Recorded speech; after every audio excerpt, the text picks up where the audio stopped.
Hoje eu vou estar falando de novo dentro do Nós estamos trabalhando há muito tempo, evidentemente, conhecendo o reino de Deus. E as quartas têm sido de estudos da palavra para meditar sobre isso. E nós já estamos há mais de um ano dentro de um versículo. Um só. O reino de Deus não é comida nem bebida, mas é justiça, paz e alegria no Espírito Santo. Até aqui já somaram mais de 40 mensagens dentro desse versículo. E tem pelo menos mais umas 40 para frente.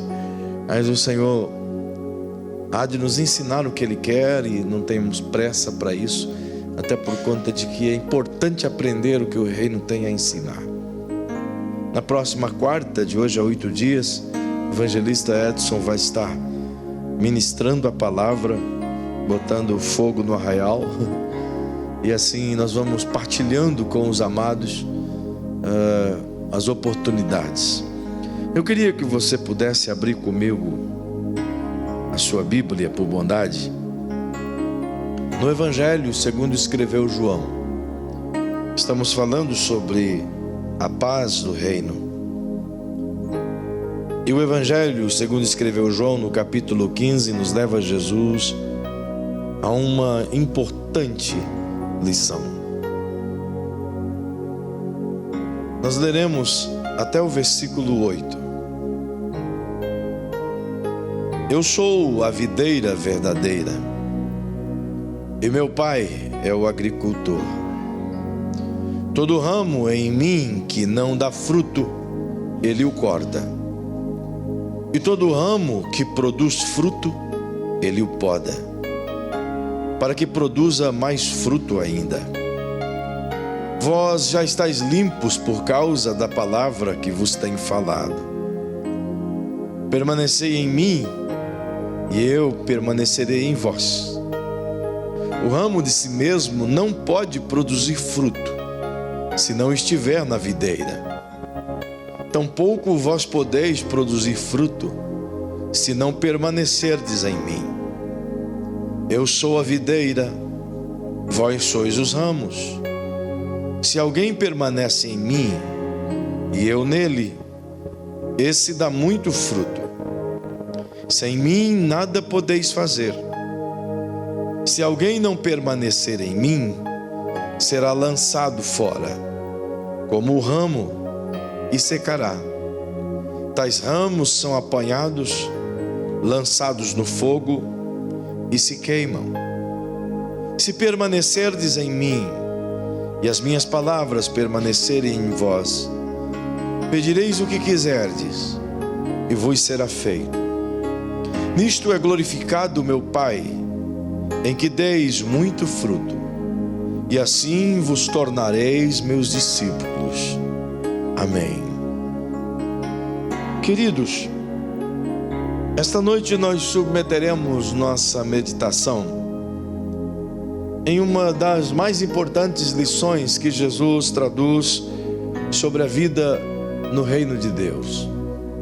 E essa lição está centrada a partir, evidentemente, do que dissemos de Romanos 14, 17, mas aqui, nesses versículos do capítulo 15, onde cria-se uma base para um desdobramento gigantesco do entendimento da palavra de Jesus.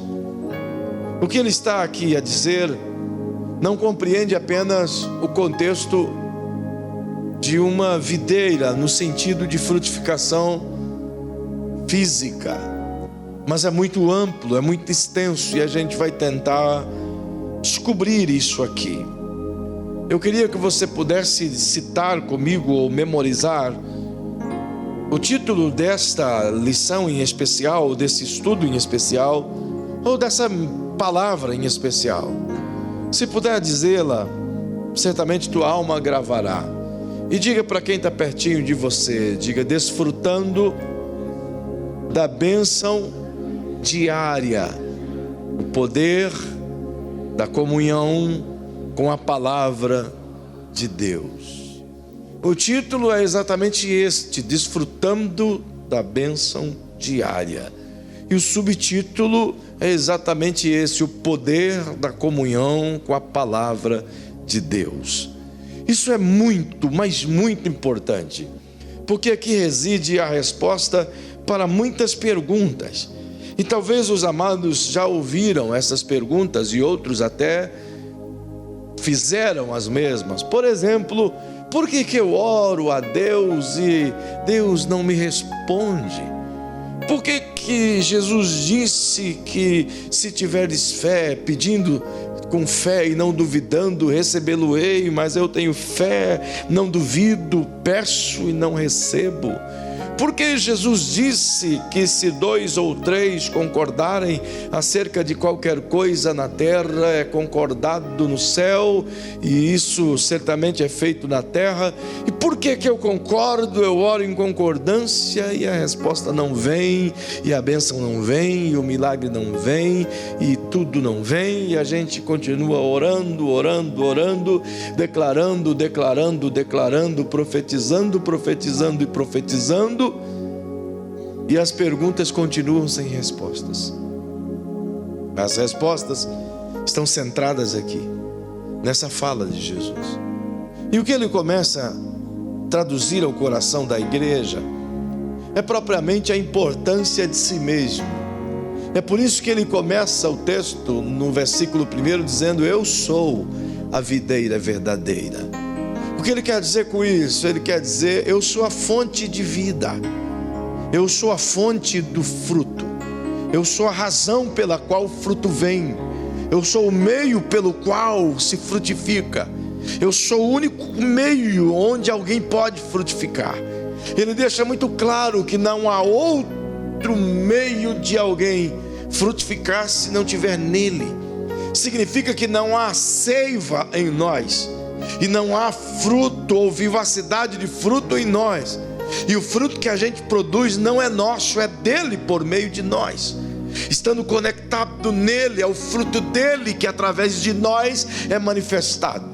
Ele deixa-nos isso muito claro na perspectiva de nos fazer compreender que por melhor que a gente aumente a nossa performance, que por mais que a gente aprimore os nossos métodos e as nossas técnicas, por mais que a gente crie mecanismos dos mais variados, por mais que a gente gere campanhas das mais portentosas, das mais ungidas possíveis, tais daquela em que a gente unge até o óleo para ser óleo ungido, então a gente pega um óleo e unge aquele óleo para ele se tornar mais ungido ainda. E por mais que a gente distribua lenços, roupas, sal, Bíblia, seja o que for, na perspectiva de fazer com que a fé produza e o fruto venha, sem estarmos nessa videira, Jesus diz, é inócuo, não vai acontecer. Não existe fonte de fruto que não seja Jesus. E o segundo versículo, ele diz que a partir dele, todo ramo que nele está, mas que não dá fruto, não permanece nele. Isso é uma coisa que geralmente as pessoas não observam, Vanilton. Todos aqueles que não estão nele, aliás, que estão nele e não produzem o fruto dele, ele corta. O que isso quer dizer, irmão? Quer dizer que crentes parasitas, ele corta. Crentes sanguessugas do reino, ele corta. É por isso que tem muita gente sofrendo dentro de igrejas, que está dentro dela, mas já foi cortado. E as pessoas brincam com Jesus, irmão. Brincam com Jesus de paz e amor, aonde faz o que quer e Jesus faz vista grossa, não produz coisa alguma e Jesus diz tudo bem.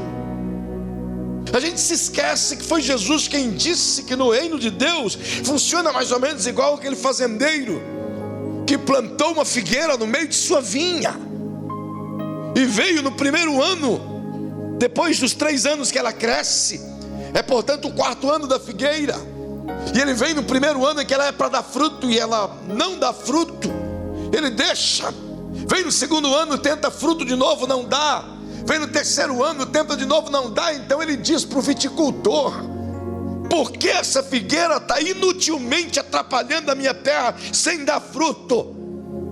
Corta-a, arranque-a e ponha no fogo, para que outra coisa nasça no lugar. A gente esquece que Jesus está falando de igreja, entende? A importância de estarmos concisos de frutificar é tão quanto importante a consciência de ser salvo, irmão. Porque o fruto é fruto de salvação. Quem é salvo frutifica. Uma das garantias e evidências da minha salvação é a minha frutificação. E se não há fruto em mim, eu posso começar a desconfiar de que meu nome já não esteja no livro da vida. Isso é seríssimo. E as pessoas ignoram o que ele diz, porque a gente só separa alguns textos específicos ministrando bênçãos na nossa vida, não é? Quem não quer as promessas dele? Estou contigo por onde quer que andares.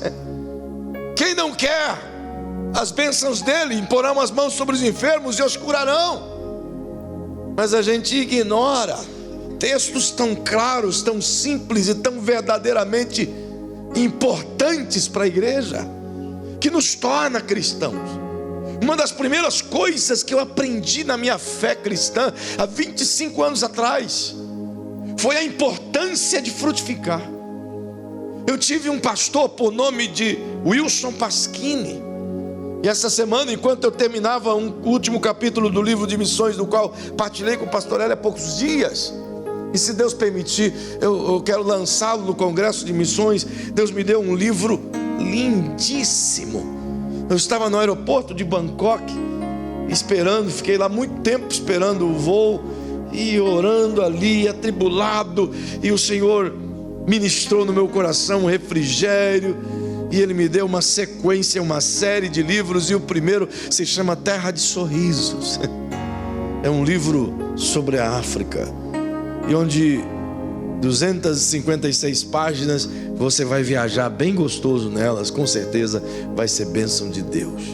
E quando eu terminava a última parte desse capítulo, eu cito essa figura desse pastor Wilson Pasquini. Inclusive, vocês se lembram do Felipe, nosso baterista aqui da carreta, o Felipe Barbudinho, entende? Ele é tio do Felipe, lá do interior do Paraná. Você vê como é que o mundo gira. E quando eu me converti há 25 anos atrás, cheguei na igreja, não tinha nenhuma ideia do que era cristianismo, nem o que era Jesus, nem que era nada. Esse homem me abraçou e me adotou, pastor Hélio, e ele criou regras para mim. E ele ditou as coisas dizendo: olha, todo dia você deve estar na minha casa às 5 da manhã. Pensa, um cabra feroz. Para mim chegar às 5 eu tinha que levantar às 4:30. E às 5 da manhã eu estava no portão da casa dele. Então a gente orava por uns 40, 50 minutos, e depois estudávamos a Bíblia até 7, 7:30 da manhã, quando íamos trabalhar. Isso foram meses. E quando ele começou a perceber que eu estava aprendendo, ele disse: agora nos domingos você não vai ficar mais em casa, você tem que aprender a frutificar. E eu digo: ok, o que vamos fazer? Pescar? E ele disse: vamos pescar. Ele tinha um carro igual ao do Vanilton, um Monza, bem daquela mesma cor.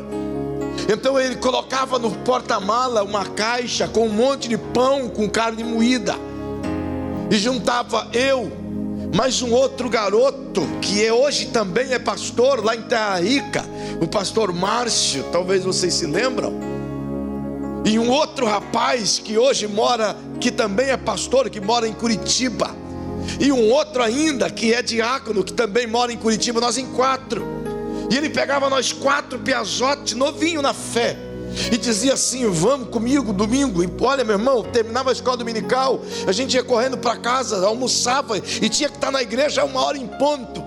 E entrávamos naquele carro dele com um monte de pão com carne moída atrás, e a gente ia para as vilas e para as cidadezinhas vizinhas, e passava o domingo inteiro à tarde, de porta em porta, evangelizando, expulsando capiroto e aprendendo a falar de Jesus. Foram meses, e olha, e tempo aprendendo a frutificar. Coisa interessante, eu conversava com a minha esposa, dos 4 que esse homem adotou, os 4 se tornaram obreiros, 3 pastores e 1 diácono. Que coisa maravilhosa! E ele partiu com 41 anos de idade, cedo, porque Deus o amava demais. Ele transpirava a presença do Espírito Santo, era gostoso estar perto dele. Então Deus queria ele pertinho e levou ele embora.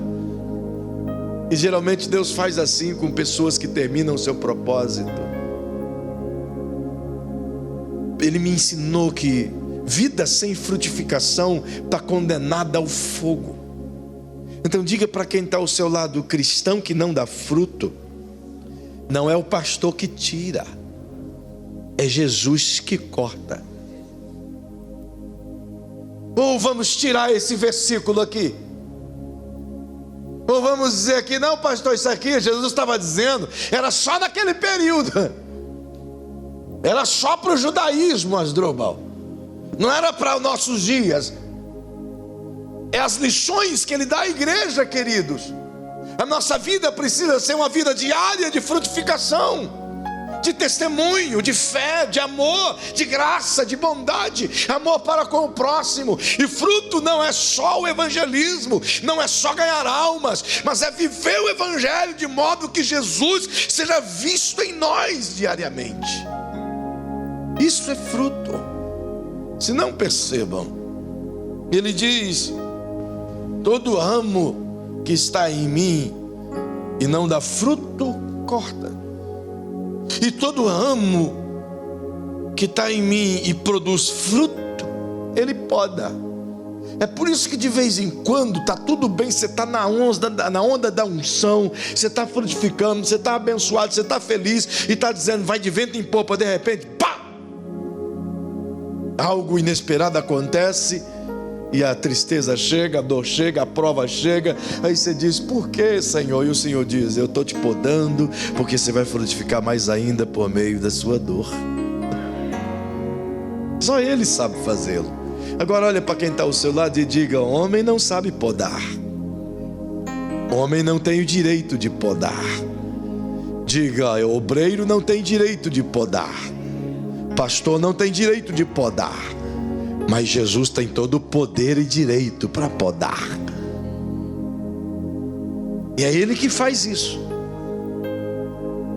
É Ele que tem essa visão de que funciona e o que não funciona. Então Ele diz que essas pessoas nas quais Ele está se dirigindo, portanto nós, já estão limpos pela palavra que foi falada. Isto é, Ele está dando a razão pela qual podemos frutificar. Ele está dizendo: sabe, gente, vocês têm todo motivo para frutificar. Por quê? Porque vocês já foram limpos, já foram purificados, já foram lavados no meu sangue, já tiveram seus pecados perdoados. Agora não há razão para não frutificar, não há motivos para não frutificar. E se houver infrutificação, é o rejeitar dessa razão de limpeza, merece, portanto, o corte. Seja o óbvio dentro dessa questão. E ele segue eu estou fazendo esse preâmbulo, na verdade, só para te mostrar onde Jesus quer chegar dentro daquele tema que eu te falei. E o versículo 4, ele começa uma mudança radical de pensamento, porque ele diz assim: permanecei em mim, e eu permanecerei em vós. Diga comigo: permanecei em mim, e eu permanecerei em vós. O que Jesus está dizendo com esse versículo aqui, irmão? Ele está dizendo assim, ó: fica ligado comigo, porque se você não ficar ligado comigo, eu não fico ligado com você. O que Jesus está dizendo, relacionamento é condicional. Todo relacionamento é uma via de mão dupla. Tem que ir, mas tem que vir também. Ele quer ficar ligado comigo, mas ele espera que eu queira ficar ligado com ele também. E eu não sei se vocês perceberam, mas nós vivemos a geração da desconexão. Nos conectamos com todo tipo de coisa, menos com as coisas de Deus. Não é verdade? Estamos ligados em todo tipo de novidade de software, de rede social, mas estamos completamente desligados das coisas do divino. Estamos tão distantes da conexão com o eterno que nem mais sabemos qual é a vontade do eterno para com nossas vidas. Recordo-me do tempo, e a maioria aqui talvez se lembra, em que ir à igreja não era uma obrigação, era um desejo ardente. Não via a hora de chegar o dia de culto para estar cultuando a Deus. Buscava anelantemente, se não tivesse, ia para um culto na casa, ia para uma oração, ia para uma célula. Todo dia tinha alguma programação e dava glória a Deus que tinha. Eu não era assim. Chegamos um tempo em que as pessoas cultuam, aliás, vem à igreja uma vez por mês e acha que está fazendo muito. É incrível como nós tratamos Deus como um mero aparelho, mas se a gente mudar a nossa forma de conexão, se a gente entender que é estar conectado nele, é que garante a frutificação, então nele, o fruto que está nele, ele vai usar-me de modo poderoso para transformar essa nação. Não é eu, é ele em mim. Entende? Então chacoalha o ombro de quem está ao seu lado de novo e diga: pare de ficar gastando tempo em pregar, em falar, em soltar folheto, em frutificar por si mesmo. Melhora isso e diga: gaste o seu tempo esforçando para permanecer conectado em Jesus. Irmão, é simples assim. Quanto mais perto dele estivermos, mais longe do pecado estamos. Quanto mais em comunhão com ele estivermos, mais apaixonado pelas coisas que ele ama estaremos. Quanto mais perto de Deus, mais famintos por almas você fica. Por que a igreja não liga para as almas? Por que, irmão? Não, pergunta aí para quem está ao seu lado aí, já que não dá para responder para mim aqui. Pergunta para o bonitão, bonitona aí, cheio de Deus, o conectado aí com Deus. Diga aí, por que a igreja está nem aí para as almas?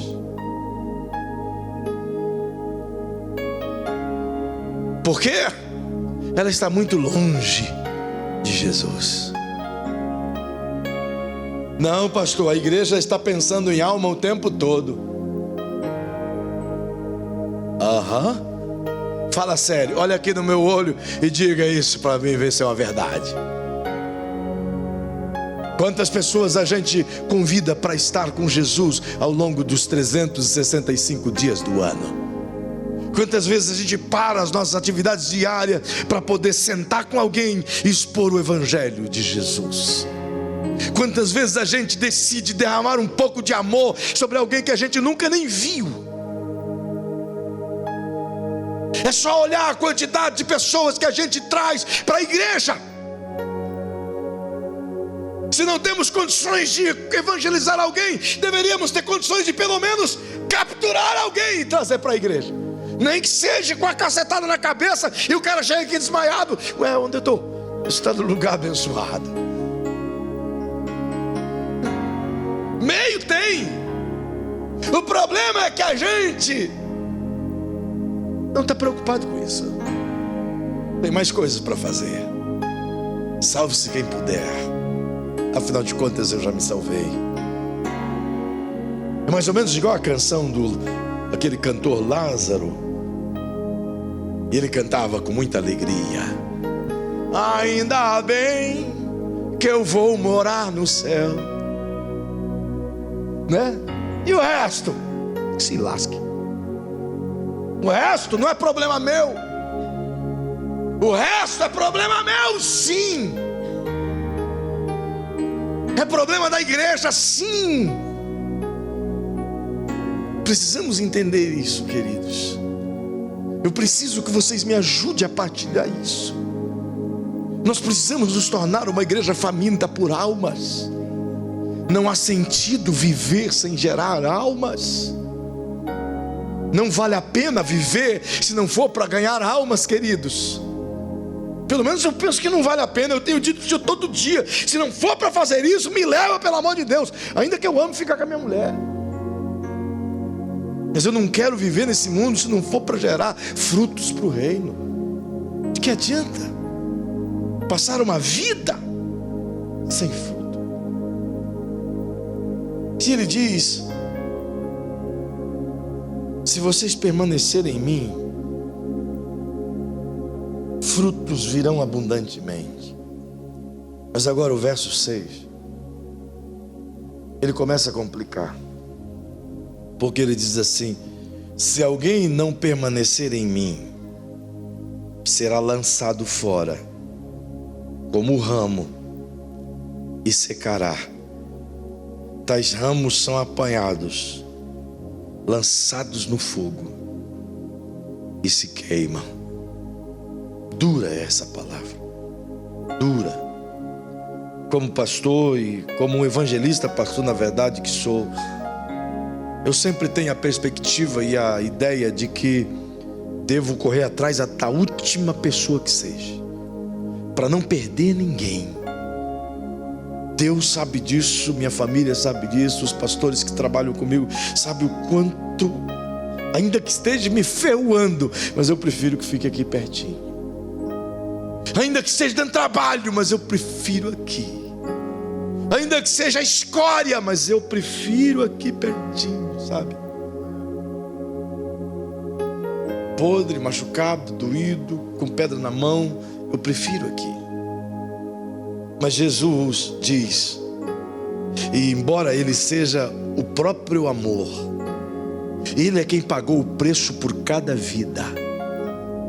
Ele é quem diz que se a pessoa não quiser, se a pessoa não quiser permanecer nele, ela perde o seu lugar. Tem muita gente enganada. Eu parei de ficar olhando o Facebook há um bom tempo, mas de vez em quando um fala uma coisa ou outra e a gente acaba. E esses dias eu fiz essa besteira de olhar. A minha alma chora de ver as fotos dos crentes. Meu coração despedaça de ver o descomprometimento, de ver jovens com narguile, de ver outros desfilando com garrafas de cerveja. Aí o que despedaça no coração de um pastor é dizer: Deus, eu ensino a tua palavra, eu não nego essa verdade, não escondo o que tem que ser, mas as pessoas escolhem pecar. Eu comentava isso com a minha esposa há pouco. A multidão andou com Jesus o dia inteiro e ainda assim escolheram deixá-lo, que dirá nós? Mas como igreja nós precisamos ajudar um ao outro, mostrar o perigo. Pais, mães, é preciso, você está errado, você está indo para o inferno. Você já notou que ninguém fala de inferno, irmão? A palavra inferno parece que foi banida do meio evangélico. Jesus falou mais da condenação e do inferno do que do céu, para livrar as pessoas de lá. Muito, muito sério o que Jesus traz aqui. Tão sério que não vai dar nem para mim chegar no tema. Mas pelo menos a introdução tá boa, não tá não? Apertada, mas tá boa. Salgada e apimentada, não é não? Mas você comeu muita carne boa e doce para dedéu, tem que comer uma pimentinha agora para poder calibrar, ficar no limite. E ele cita uma das frases que para mim é extremamente forte. É aqui que se concentra nosso pensamento. Ele diz no verso 7: se permanecerdes em mim e as minhas palavras permanecerem em vós, pedireis o que quiserdes e vos será feito. Leia comigo esse versículo, por favor. 1, 2, 3.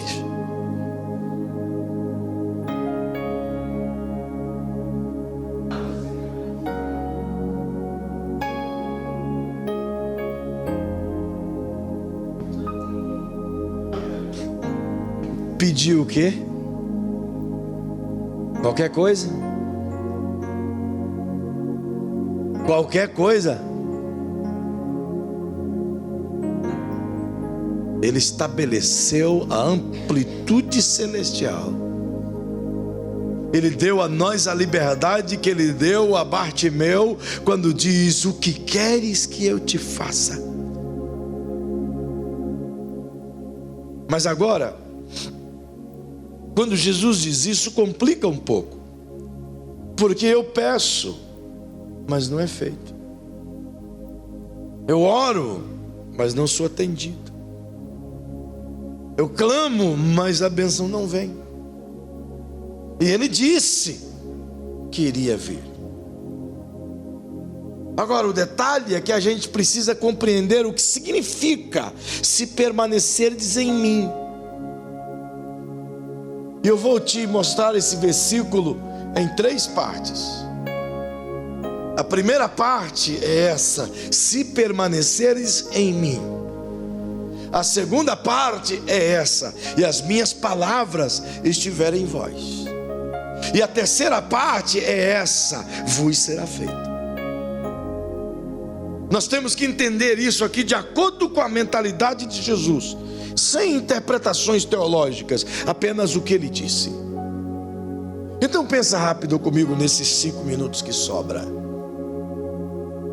Quando ele diz: se vós permanecerdes em mim, o que é que ele quer dizer? Como é que alguém permanece em Jesus?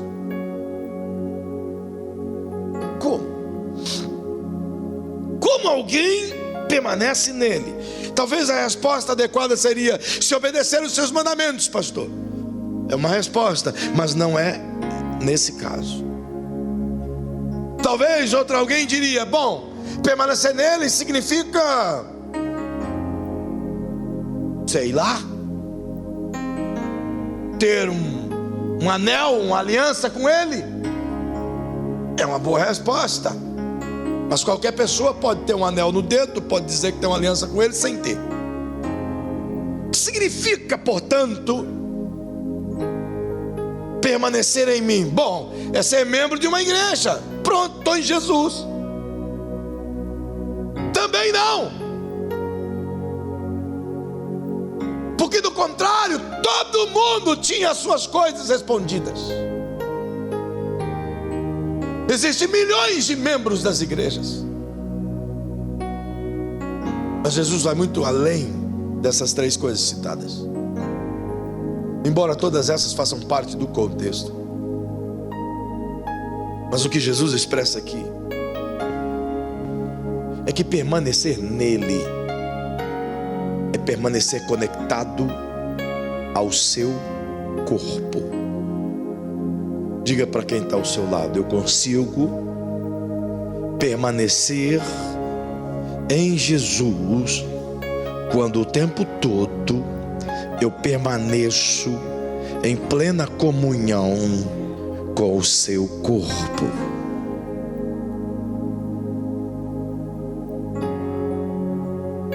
Paulo escreve aos Efésios no capítulo 2 e também no capítulo 5 que Jesus é a cabeça da igreja e que a igreja é o seu corpo.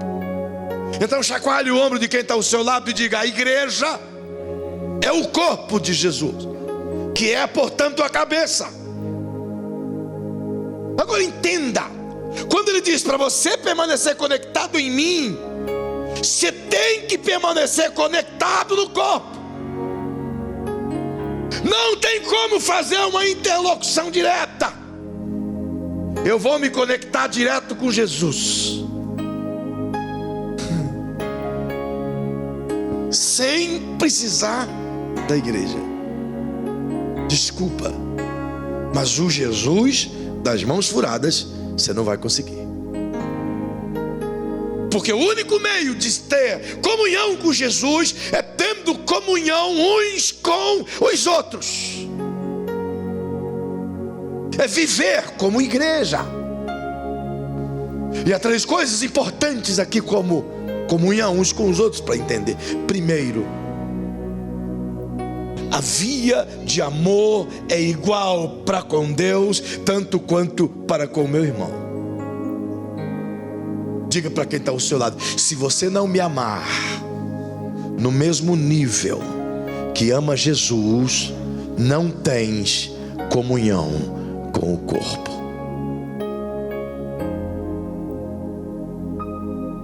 E as pessoas acham que é só ter um cartão de membro, que é só vir na igreja de vez em quando. Se não houver esse particípio de comunhão plena em amor, e é normal a gente pensar em amor quando nos é do interesse. Sabe, Vavá? É assim, ó: eu quero que você me ame, e o seu amor por mim exige que você me sirva. Mas quando você quer que eu lhe ame e eu lhe sirva, já não é tão legal assim. A ideia que se tem é que as pessoas nos sirvam sem que nós as servimos. As pessoas querem serem amadas, mas não se dão o mesmo nível de amor. É ou não é verdade? Elas querem serem visitadas, mas não visitam. Querem serem respeitadas, mas não respeitam. Querem ser cuidadas, mas não cuidam. Que tipo de comunhão se estabelece a partir de uma voz só? Não tem jeito. Comunhão é recíproca, é partilhar do mesmo pão. Algumas pessoas acham que comunhão é beber na mesma taça de vinho, beber a baba um do outro. Pode beber a baba um do outro, mas se a alma não tiver em amor e servidão, de nada serve a baba. Credo. Logo quando eu me converti em Rondônia, a ceia era assim, era um canecão. Pensa um trem ajeitado, irmão. Todo mundo, 100 pessoas passava aquele canecão bebendo. E os espertos achavam que ia beber no cantinho onde pega o caneco. Quando todo mundo bebia ali, todo mundo achava que era esperto. Vou beber aqui que ninguém bebeu. Mas todo mundo pensava assim. Eu ficava observando, eu era novo convertido. Os irmãos banguelo, sabe? Coisa mais triste. Hoje é mais higiênico, mas é apenas um símbolo daquilo que representa o que tem dentro. De nada adianta tomar o cálice se não houver um amor extremamente recíproco para com qualquer pessoa que está na nave da igreja. E que tipo de comunhão é estabelecida aonde eu vejo o irmão de 30 em 30 dias e o saldo com a paz do Senhor e acho que isso aí está beleza? Já acho que isso é a garantia para que eu peça tudo e Ele me dê. É por isso que as nossas orações não são respondidas, porque a gente não tem comunhão. Nós fazemos apenas uma ligação de telefones convencionais. Mal nos importamos uns com os outros, mal queremos o cuidado uns dos outros, mal damos bom dia um para o outro.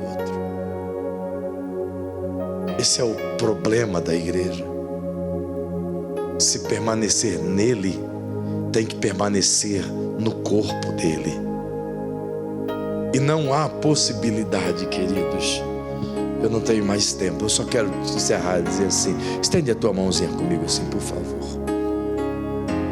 Observa bem a mobilidade da tua mão. Olha que bênção. Tá vendo? Você está mexendo a tua mão aí. Essa tua mão pode agir fora do controle da cabeça? Ela consegue, a cabeça diz levanta a mão, e ela diz levanta a mão, não quero não. Tua mão tem ideia própria? Não. Ela está sujeita a um comando da cabeça. Agora, por bondade, você está vendo essa unha bonita que tu tem? A menorzinha. Se tu pegar o teu cortador de unha e for cortar assim, ó, e errar um tiquinho e afundar só um tiquinho, dói. Pensa um trem doidinho, não? Agora, só a tua unha sente ou o teu corpo sente? E uma marteladinha no dedo? Meu irmão, até o cabelo sente. É verdade, arrepia tudo. Coisa de louco. Teu corpo inteiro sente. É isso que a gente tem que entender, que Jesus está dizendo, que é permanecer nele. Permanecer nele é quando meu nível de comunhão com os amados excede o fato limitador do espaço, e eu estou longe de você, mas a minha alma está conectada em você através do amor do Cristo. Hoje a minha esposa me deu uma definição muito legal de amor. A gente conversa muito e foi legal, porque eu falei, não sei ao certo qual foi o início do assunto, mas a gente estava falando quando a gente se pronuncia um ao outro. Eu tenho muito esse hábito de abertamente, às vezes, digo: eu te amo, meu irmão, eu te amo, enfim. E a gente estava conversando sobre isso, e chegamos ao ponto em que algumas pessoas te dizem assim: te amo em Cristo Jesus. Legal, eu acho bacana. E ela disse: você entende o que significa isso? Ela me explicou, ela é uma sábia. Eu digo: ok, o que significa? Ela disse: é que a pessoa está se esforçando para amar você através de Jesus. Se não for pelo amor de Jesus, ela não te ama. E é verdade. Quando alguém te disser então, te amo em Cristo Jesus, você já vai dizer: filho de uma mãe.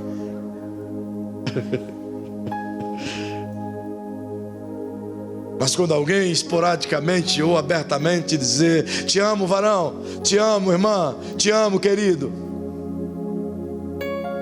você vai sentir isso no seu coração. O Evangelho é isso. O Evangelho não é a hipocrisia. O Evangelho não é a máscara. O Evangelho não é aquele negócio: eu vou fazer porque o povo está vendo. O Evangelho não é quando você está na frente. O Evangelho é quando você não está na frente. O Evangelho é quando as pessoas te amam independente daquilo que você faz. Não é pelo interesse, é por aquilo que você é. Seja bom ou seja ruim, eu vou te amar. E perceba, Jesus coloca essa condicional. E eu não tenho condições de ir mais à frente. Mas se a gente não entender o que significa permanecer nele, de maneira nenhuma compreenderemos o que significa a palavra dele permanecer em nós. Eu queria que você ficasse em pé. Comunhão é muito mais do que estar aqui na Santa Ceia e trocar o cálice com alguém. Comunhão é muito mais do que ser membro de uma igreja e possuir um cartão de membro, ou que seja um título de membro da IBBN ou de qualquer outra denominação. Comunhão e permanecer em Jesus é esforçar-se para que o meu eu fique subjugado e o meu próximo seja valorizado. Paulo resume tudo isso quando cita em Filipenses 2:4, ele diz assim: e cada um considere os outros superiores a si mesmo. Dura coisa Paulo pediu, não é não? Dura coisa Paulo pediu. Considerar o irmão que está acima de mim, meu superior, é legal. Mas considerar o que está abaixo de mim superior? Fala sério, né, Sandro? Aí é difícil. Mas é o ponto máximo de comunhão. É quando eu tenho a capacidade de anular a mim mesmo, de ausentar de mim mesmo, de renunciar a mim mesmo, para que o meu próximo tome o meu lugar. Essa é a capacidade máxima de comunhão. É fazer de tudo para que o meu próximo esteja bem. Eu me lembro de uma vez que cheguei no oeste do Mali. Nós chegamos a uma aldeia e encontramos um pastor. E esse cara estava fraco, magérrimo, olho fundo. E soubemos que ele estava há 9 dias sem comer um grão de arroz. Mas todos os dias ele saía para trabalhar e trazia os fragmentos de comida que conseguia. Então ele fazia a comida e dava para as pessoas da igreja dele. E ele ficava sem comer todo dia. Quando eu vi a história desse homem, eu entendi o que significa comunhão. É mais ou menos o teor daquela canção: que ele cresça e que eu diminua. Que o meu irmão tenha o primeiro lugar. Eu me contento com o segundo. Eu me contento com ficar embaixo desde que meu irmão esteja bem em cima. É assim. Permanecer em Jesus é colocar o próximo sempre em primeiro lugar. E começa nas coisas simples. Começa na fila do banco. Começa no semáforo. Começa na fila do almoço. A gente sempre quer chegar em primeiro lugar. Eu tenho louvado a Deus por muitos aqui dessa igreja que sempre cede a vez e fica sempre comendo por último, porque a gente tem que viver o Evangelho. E ainda que não sobre nada para a gente, desde que meu irmão esteja com a barriga cheia. Então permanecer em Jesus É isso. Pergunte para quem está ao seu lado: está disposto ao sacrifício de viver esse evangelho? Quando vivermos esse evangelho, o céu vai escancarar sobre Dourados, e tudo que pedirmos será feito. Há pouco tempo atrás eu orava e perguntei para Jesus: Senhor, qual é a sua maior vontade para a igreja de Dourados? O que o Senhor quer para nós? Estabelece a sua maior vontade. E sabe o que ele me disse? Ele me disse assim: que essa igreja amem as pessoas como eu as amo. Só isso. É só isso que ele quer. E a gente precisa trabalhar por isso, irmão. A gente precisa trabalhar por isso. Precisamos nos esforçar por isso. E amarmos mesmo debaixo de flechas, pedras, críticas. Ame. Nunca deixe de amar. Feche seus olhinhos. Paizinho. Oh, meu paizinho. O Senhor nos deu o maior exemplo de amor. O Senhor nos deu o maior exemplo de comunhão. O Senhor lavou os pés dos discípulos. O Senhor partiu com eles o seu pão. O Senhor deu a eles o seu colo. E deu a nós a sua vida. Na verdade, o Senhor partiu o seu próprio corpo conosco. Então nós te louvamos. Mas um pedido eu te faço essa noite, Senhor. Não vou lhe pedir cura, porque já foi pedido. Não vou lhe pedir a provisão, porque já foi pedido. Mas eu te peço, Senhor, nos ensine a amar. Nos ajude a amar, Senhor. Nos ajude a amar, Senhor, a ponto de, mesmo que fiquemos inseguros, mas que o amor prevaleça, Senhor. Até que o mundo veja Cristo em nós, Senhor, nos ajude a amar. Nos ajude a amar as pessoas de nosso bairro. Nos ajude a amar as pessoas que nos ferem, que nos maltratam, que nos abandonam, que nos criticam, que nos roubam, que nos prejudicam, Senhor.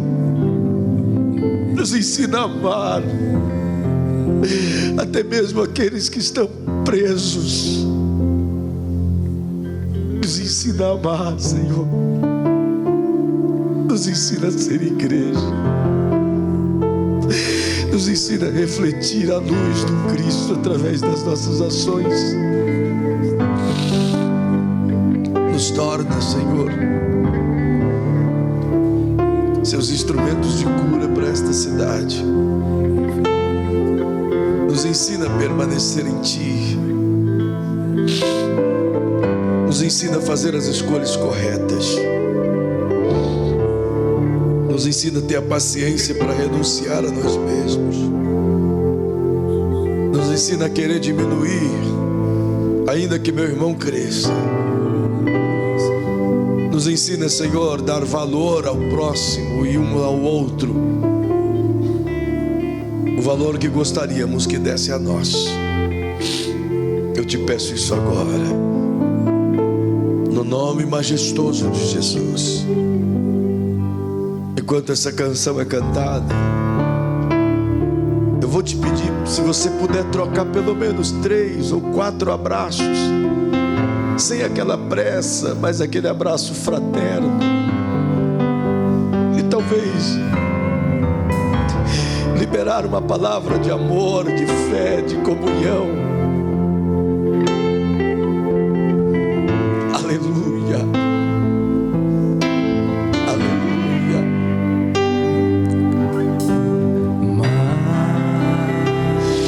Aleluia. Troque abraço, sai do seu lugar.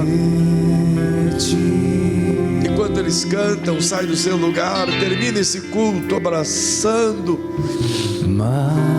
servindo. Cantem, filhos.